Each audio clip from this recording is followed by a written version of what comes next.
All right, good afternoon, everyone. Thanks for joining us on our quarterly market review for the first quarter 2025.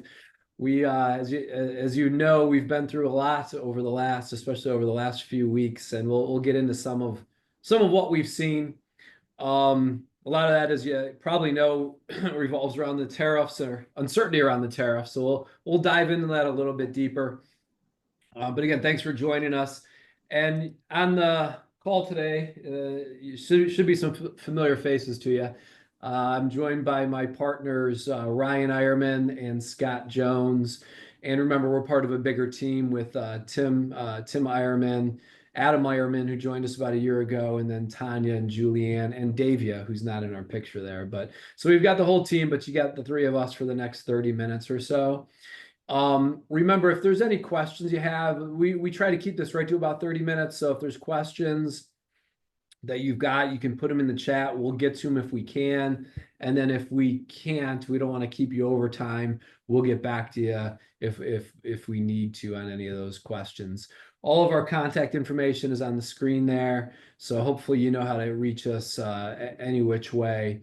But we always look forward to hearing from our clients. We proactively reach out and get meetings scheduled as often as we can. But if there's questions outside of those normal times, by all means, feel free to reach out to us by email or by phone call. All right. And then overview of services to take a minute on this. If you're a 401k plan sponsor on the call or a business owner, just know that we're definitely available to do in-person meetings or Zoom meetings if that's more convenient for employees. Employee education is, I feel like it's gaining popularity again due to some of the uncertainty and people see that in their 401k statements. So if you want to have us come out or do a Zoom meeting for employees, we're more than happy to do so. Beyond that, we also have weekly emails that go out, which is kind of an update on where things stand or an update on what happened that week. And then from a financial planning standpoint, we do like to, on the personal side, we do like to make sure people's financial plans are in place and that we're updating those on a regular basis. So we should do those or those kind of updates at least once a year, if not more. But overall, I would say you should, no matter how you're a client of ours, you should be seeing regular contact or hear from us on a regular basis. And then getting some of the information through LinkedIn or some of the other online sources. So we're here for you in any capacity that you could possibly need. And we're thankful for you for being clients. So today we've got the market update, key themes. I'm going to hit on both of those. Stock market outlook, Ryan will walk us through that. And then as we normally do, Scott will kind of finish us up with the bond market outlook, remind you about the importance of diversification, and then available resources at the very end.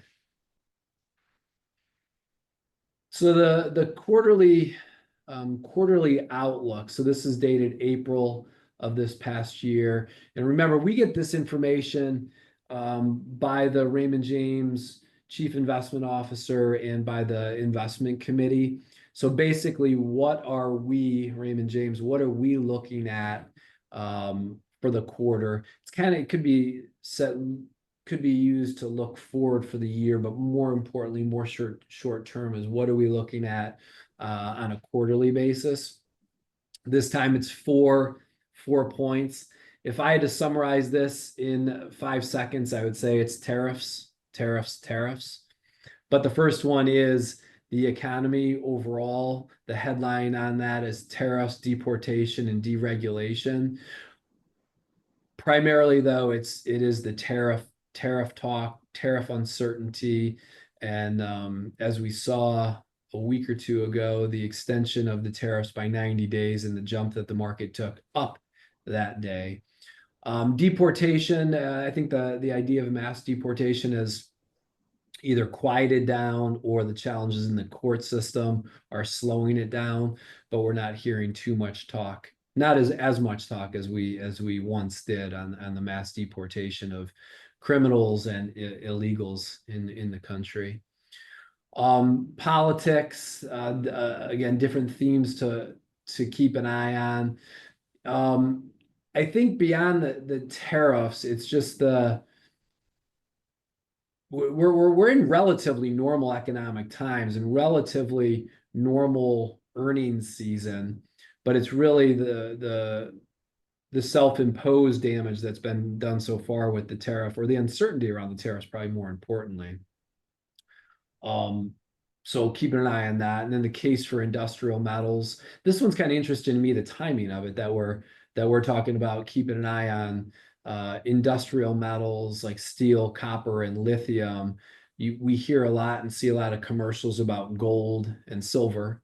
And I feel like when we see the gold commercials to buy gold coins, when we see those on TV, I think a lot of times it's probably too late to invest in gold when you see those. But this bullet point specifically is about the industrial metals and the growing need for those those three specifically, um, copper, lithium, and steel.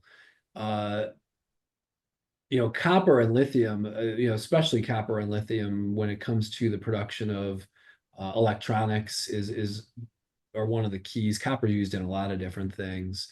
But we feel like there's going to be continued growing demand broadly, um, for those three in particular, and not just in the United States, but overall in the world, a continuing growth. So keeping an eye on that.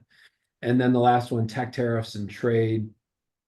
Um, Given everything that we've seen and what we've been through so far this year, what this bullet point is talking about is one of the items is the growth in AI, a relatively healthy earnings season, and the fact that it should, and I can underline that word should, put us on track to continue towards our base case or our bull market case for the S&P 500. And Ryan will touch on specifically on a slide that talks about what those numbers are. But if we can pull out of the uncertainty in economic times and earnings continue the way that we expect them to go, we should end up in a pretty good place by the end of the year. Again, I kind of underline the should part of that statement though. And then where actually were we in the first quarter specifically? In this middle column here. Oh, hang on. I went too far ahead. Let's go back to.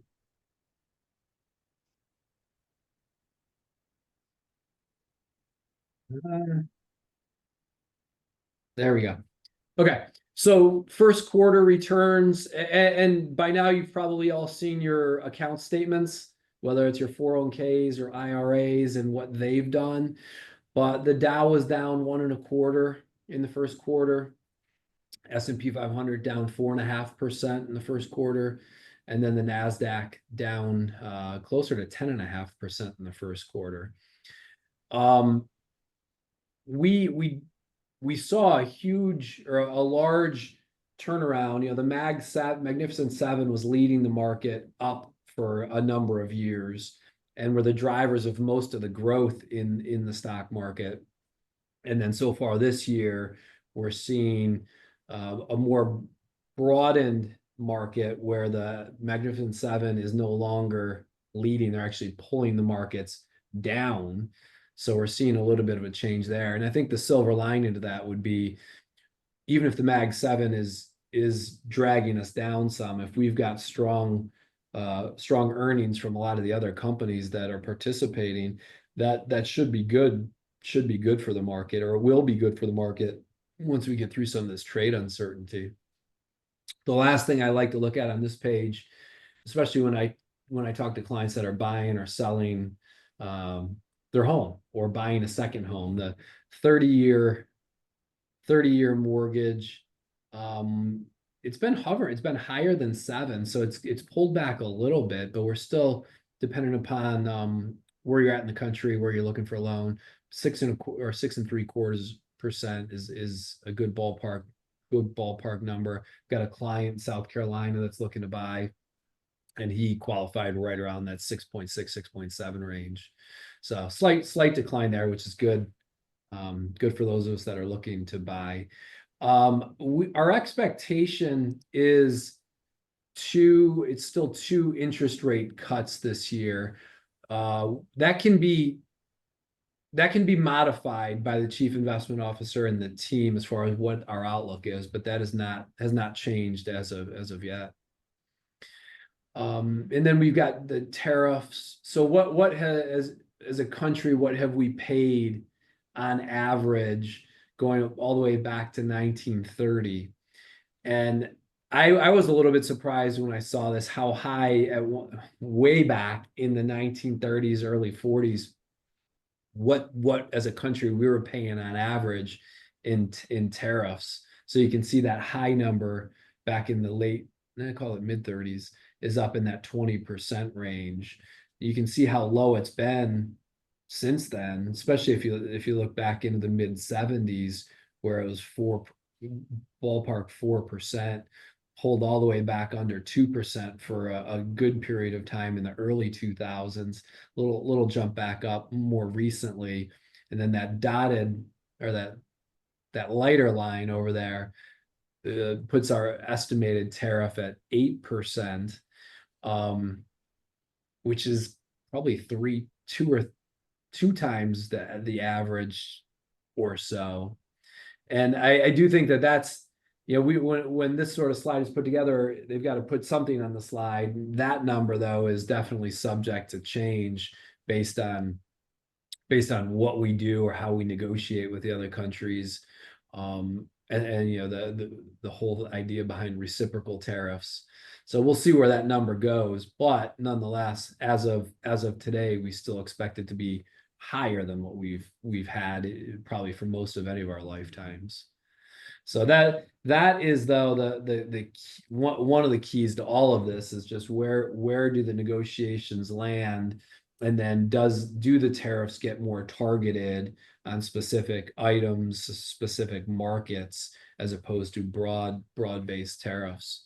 So there's a lot yet to be determined, but that's I would say just a little snapshot on where we've been more recently. I would like to think by the time we do this, when we review the second quarter, I would like to think that we have more definitive answers on the tariffs, on exactly who's paying what and why. But we'll see. We'll see if President Trump can pull it all together and finalize the tariffs that we're going to stick with. So that's all I've got on the initial section. I'm going to turn it over to Ryan to go through a little bit more on the stock market specifically, and where we've been and what we've seen. All right. Thanks, Brian. So starting off here, I just wanted to touch on the market concentration that we've seen in the past couple of years. Like Brian mentioned earlier on, we've seen a lot of those tech stocks driving most of the performance, specifically in the S&P 500. So the Magnificent Seven that you hear about all the time, NVIDIA, Google, Facebook, Netflix, Tesla, Apple, Amazon. Those are really what's the stocks that have been driving the majority of the performance. So if you look at that chart over on the left here, you'll see that in 2024, 37.3% of the market capitalization of the market as a overall was taken up by just those top 10 holdings in the S&P. And we've seen periods in the past similar to this. If you go back to the early 1970s, you can see there were 6 years in a row where the market was highly concentrated, like it is now, where the top 10 holdings were above 30% of the market cap. So there is a chance that this can stick around for a while here. And then if you look over at the chart on the right, in years when that market concentration increases, we tend to see the equal weighted S&P, which is you could sort of think of it as all the other large cap stocks that compose the S&P 500. The performance does worse in those years when the concentration goes up by 2%. But on the flip side, in years where market concentration goes up, down, we see the equal weighted index do quite well. So this is kind of a testament to diversification, because when that concentration inevitably comes down, you're going to see the equal weighted S&P kind of spike, and we'll see better performance across the board. So to touch on international stocks, to start the year, internationals have been doing quite well compared to US, specifically in the first 2 months of the year. They're up 7.3% versus US stocks at 1.4%, which is definitely not the norm. If you look at US stocks over the last 15 years, they've outperformed international 12 out of 15 times. And over those 15 years, the cumulative return of US stocks was 603% versus only 115% for internationals. And then over on the right, this is looking at the best 2-month periods for internationals, going back all the way to the year 2000. And as you can see, the start of this year has made the top 10 there, at 5.9% ahead of US stocks in the first 2 months. But as you can see in the last column, over the following 12 months, US stocks usually catch up and overtake internationals most of the time. So we haven't seen what's going to pan out yet, but we'll be keeping an eye on that. I guess what you're saying, Ryan, is it's about time international stocks have finally done something for us. Right. Yeah. Yep. So this next chart, we've talked about this one a lot in the past. It's the S&P 500 going back to 1980, so the last 45 years. Top largest 500 companies in the US, publicly traded. The bars on the top, the gray bars, represent where the market finished for the year, so the annual return, and the red dots along the bottom, that is actually the low point for the year. So as you can see, year to date, this is as of March 31st, so it's at the low point's at negative 10%. However, I believe in the past few weeks we've seen that dip closer to negative 19%. So compare that to 2022, we saw a negative 25% dip. During COVID in 2020, we saw a negative 34% dip. And the financial crisis of 2008 was negative 49%. So despite those downturns during the year, the market tends to correct 75% of the time. So overall, the current downturn we're seeing is pretty par for the course so far. The typical average for the downturn each year is about 14.1%. So that's just a little bit about where we're kind of sitting right now. Yeah. Hey, Ryan, if I could add one thing onto that slide for a sec. It's just for any of us that have been around for a little while, and for any clients that have invested for any long period of time, every downturn is different. there's a downturn for different reasons. But nonetheless, if you've invested through 2022, or the drop in during COVID in 2020, or 2008, or the dot-com bubble bursting in the early 2000s, or 1987 on Black Monday. So anybody that's invested for a while has hopefully stayed invested through most of those periods. I know short-term volatility doesn't feel good. Getting a first quarter statement like you got for your 401k or your investment statements didn't look good. But we've been through something, maybe for different reasons. We've been through things like this even over the last 20 years, sometimes even worse. So things are going to be okay. Like once we get through, as I said, through the tariff uncertainty, as long as companies' quarterly earnings look pretty good, interest rates are still pretty low, unemployment is really low still, inflation is a lot lower than it was. So there's a lot of good things going on in the economy, but it's hard to see those things sometimes when you get an account statement that's not looking so good. And then the last thing I'll say is a balanced portfolio. For anybody that's in a balanced portfolio, it's not nearly as bad. It's not doing nearly as bad as what the markets overall are doing.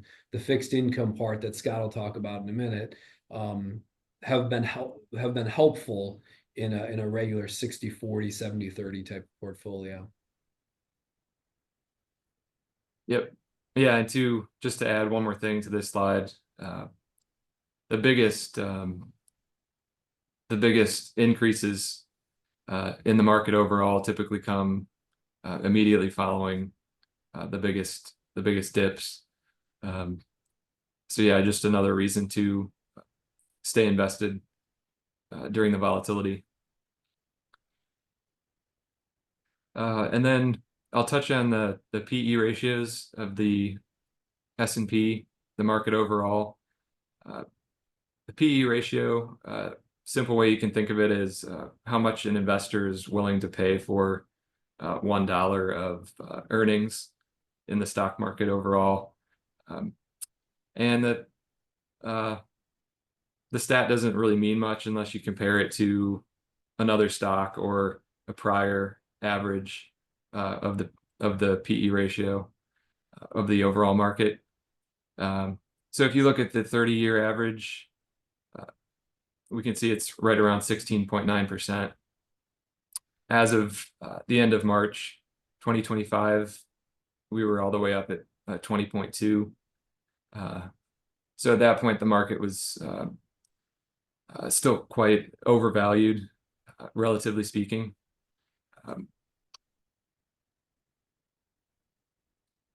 And then the final thing I'll touch on is our year-end prediction for where we're expecting the market to finish up at the end of 2025. So our original estimate back at the beginning of the year was 63.75, and we were expecting 2 rate cuts, disinflation to continue, and an economic soft landing to the recession talks that had been happening. At this point, we are revising our base case to 5,800 after the tariff announcement and all the uncertainty that's come of that. And so the case where we would still get to that 63.75, we've dropped the probability of that down to 20% at this point. And some of the criteria for meeting that would be one, if the tariff negotiations go well. 2, we would expect to see some type of deregulation and tax cuts coming through, keeping the fundamentals strong, like labor market, consumer spending, and then as well as we would hope to see that inflation trend coming down and keep coming down. And if those things happen, we could still reasonably see a chance where we could hit that 63.75. And then with that, I will pass it off to Scott to talk about the bond market. Great. Thank you, Ryan. I think, Brian and Ryan really covered a lot of that. So I'll just kind of wrap up with some comments on what we're seeing in fixed income, and then just diversification overall, which I think is definitely important given everything that we have going on. But year to date, the U.S. aggregate bond index was up 3%. You can see this is a similar chart in what Ryan went over. It has 49 years of history. The drops are a lot more muted. Average decline 3.5%. 44 out of the 49 years were positive. Total return average is about 6.5%. So this tends to be a investment that we consider more when we need stable returns or income, specifically for retirees or those folks getting close to retirement. But it has a lot to do with interest rates, and so we've been keeping an eye on a lot about rates. You don't hear a lot about it in the news, but it is important, and most people wouldn't recognize that there's actually the bond market itself is more valuable than the stock market. There's more dollars invested in bonds of various types than stocks overall. So although it doesn't get kind of the headline news as what you see, but moving to the next slide, we just kind of look at let's see here.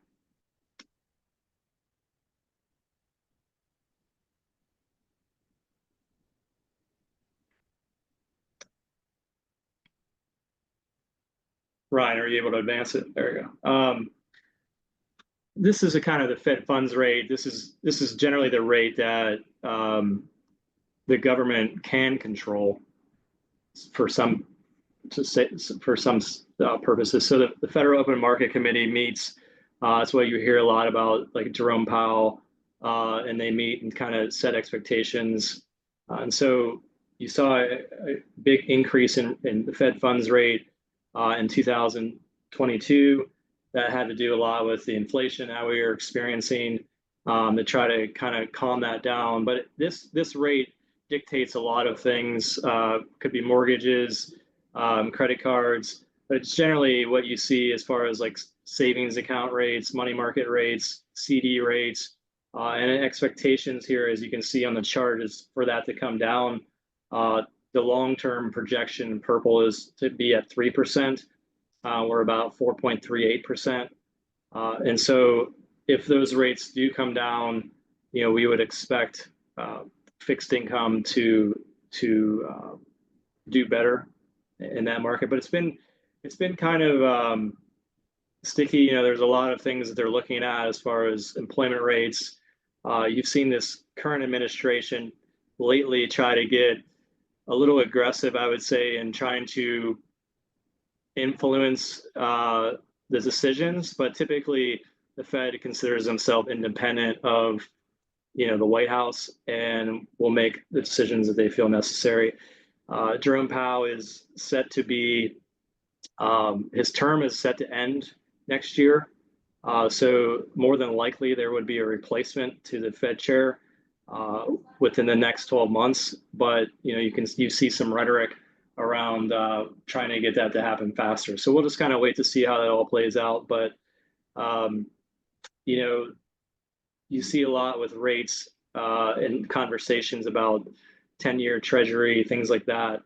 That's not so much. Those rates are kind of dictated by buyers and sellers in the marketplace. And so we talk about the short end of the curve was what we're looking at here. The longer end of the curve is more based on longer term economic outlooks, how well things will be doing, foreign investors, a lot of different things impact those rates. So it is something that we're keeping an eye on. So the next slide, we'll just get into kind of talking about diversification. This is our asset class quilt we talk about. And again, it's just showing the last 15 years, different investment classes. Largely, and if you're in a 401k plan, a lot of times you'll see an investment that is meant to mimic one of these colors. So real estate, small cap, large cap, emerging markets, international bonds. But each color, it's difficult to try to time the market and pick the winners and losers on a year-to-year basis. A lot of times you'll have, in 2021, real estate was up 41.3% in the blue box, and then 2022 was down 24%. So it went from being the best performing investment to the worst performing investment the very next year. And so, you really want to try to take a diversified approach. And if you look at the white box in the middle, asset allocation, we talk about balanced portfolios a lot. That's basically a 60% stock, 40% bonds split. And the far left of the chart shows an annualized performance or annualized return. And you can see 7.2% on the far left for asset allocation balanced portfolio. But right next to that, the VOL column stands for volatility, which is kind of the highs and the swings in the market.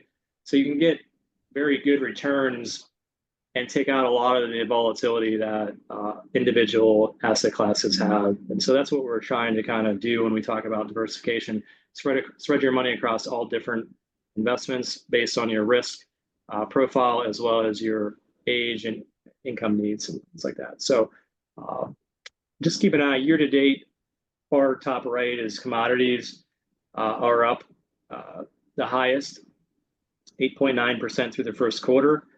I will tell you though, if you look at the top right of the box, that's the best year to date.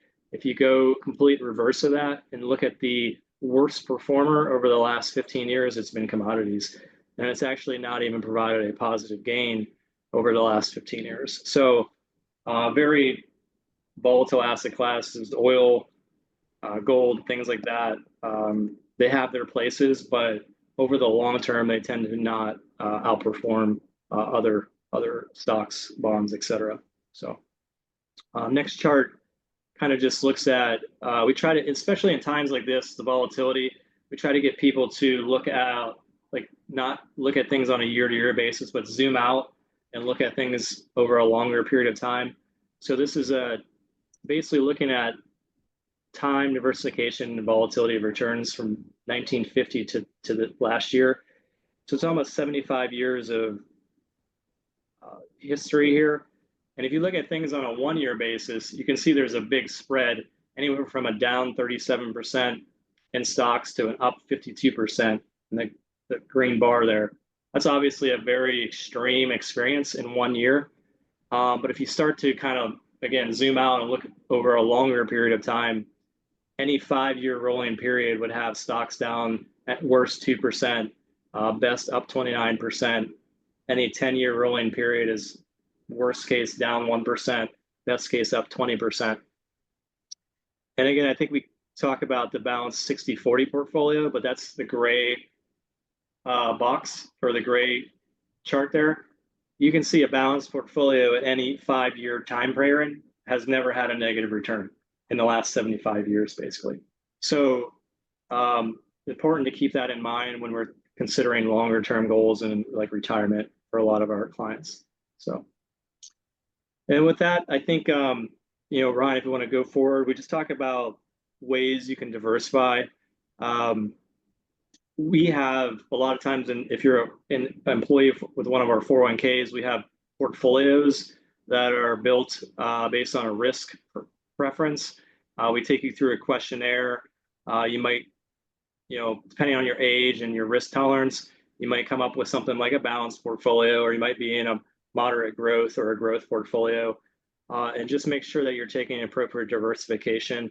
You can also utilize what are called target date funds sometimes in 401k plans, which are based on an expected retirement year to help you diversify. But I think, definitely during times like this, you want to make sure you're taking appropriate risk given your time horizon. And what we mean by that is how long it's going to be until you need to sell your investment in order to pay for a goal like retirement income or sending a child to college. How many years do you have until that trade needs to take place? Because we don't want you to have to lock in a negative return and never be able to recover that loss. And so that's why it's very important to kind of consider that time horizon during times like this. So with that, we're a little over on time. We'll wrap up. We'll get back to anybody that had any questions, but definitely feel free to reach out to us. You know, our team email box is here. Our website has a lot of newsletters you can sign up for. We're doing a lot of virtual meetings with employees and clients. You know, we can even set up office times, however is most convenient for you to discuss your accounts. We also do meetings with spouses a lot if you want to bring them into the conversation. So again, we appreciate all your time. The weather's starting to warm up.